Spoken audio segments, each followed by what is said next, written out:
আজকে আবার চলে এসেছি নতুন একটা কুলো ডিজাইন নিয়ে। তোমরা আগেও দেখেছো এই কুলো ডিজাইনটা, তাই আজকে চলে এলাম এটা একটা মেকিং ভিডিও নিয়ে।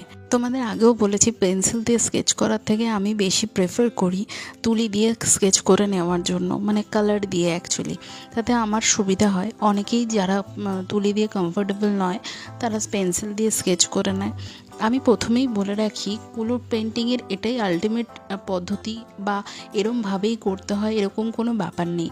এই পদ্ধতিটা আমি ফলো করি এবং আমার কমফোর্টেবল ফিল হয়, দ্যাটস ওয়াই আমি এই পদ্ধতিটা অবলম্বন করি।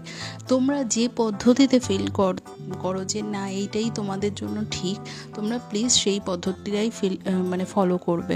আমি খুব কম জানি, আমি কোনো প্রফেশনাল আর্টিস্ট, মানে একদম প্রফেশনালি শিখে সেরকম কোনো আর্টিস্ট নই, তাই আমি তোমাকে এক্স্যাক্ট কিভাবে আঁকতে হয় বা পেন্টিং করতে হয় সেই হিসাবে বলতে পারবো না। আমি শুধু আমি কিভাবে পেন্টিং করি, বা কুলো পেন্টিং বলো কি গাছ কৌটো কি কলকা, সেটা আমি শুধু তোমাদের জানাতে পারি।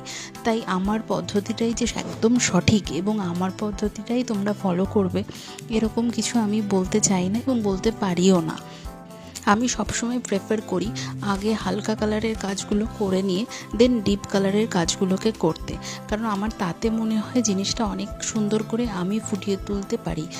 প্রথমেই যদি আমি ডার্ক কালারের কাজগুলো করে নিই সেক্ষেত্রে আমার কালারটা ম্যানেজ করতে একটু অসুবিধা হয়। তাই আমি সবসময় চাই যে আগে স্কিন কালারগুলো করে নিতে, বা যেগুলো ফ্ল্যাট কালার রয়েছে সেই কালারগুলো আগে করে নিতে, দেন আমি পুরোপুরি যে শেডিংয়ের ব্যাপারগুলো যেগুলো আছে সেগুলো আমি পুরোপুরি একদম লাস্টের দিকেই করি। তাতে আমার মনে হয় জিনিসটা ফুটিয়ে তুলতে আমার বেশ মানে সুবিধে হয়।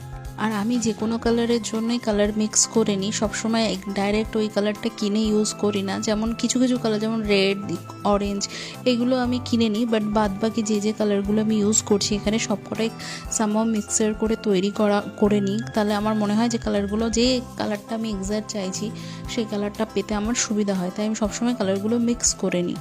যেমন এই কুলোটার ক্ষেত্রে সব থেকে বড় যে জিনিসটা ছিল সেটা হচ্ছে মেয়েটার শাড়িটা, কারণ যেহেতু কুলোটার ব্যাকগ্রাউন্ডটাও লাল এবং শাড়িটাও যেহেতু বাঙালি বিয়ের শাড়ি, তো অবভিয়াসলি সেটা লালের ছোঁয়া থাকতেই হবে। তাই আমি এখানে চেষ্টা করেছি যে ব্যাকগ্রাউন্ডটা লাল রেখে শাড়িটাকে একটু ডিপ কালারের করতে, আর কিছু গোল্ডেন টাচ দিতে, যাতে শাড়িটাকে ভীষণ সুন্দরভাবে ফুটিয়ে তোলা যায়।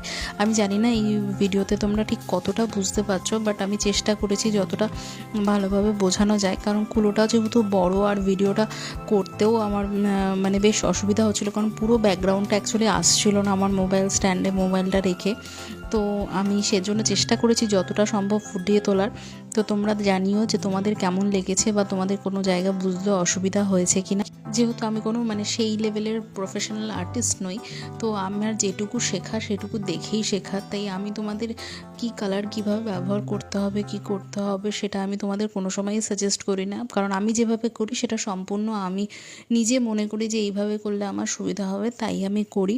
কিন্তু আমি এইটুকু সাজেস্ট করতে পারি কি ব্ল্যাক কালারটা সবার শেষে ইউজ করতে, কারণ ব্ল্যাক কালার দিয়ে যদি তোমার কিছু একটু ভুল বা কিছু হয় সেগুলো মেকআপ করাটা একটু ডিফিকাল্ট হয়ে যায়।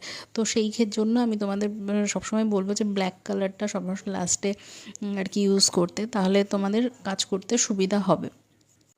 এই ভিডিওতে এই ফিগারগুলো ছাড়াও অনেক কলকার কাজ আছে, কিন্তু সেগুলোর ভিডিও আমি অ্যাড করিনি বিকজ ভিডিওটা খুব লং হয়ে যাচ্ছিলো।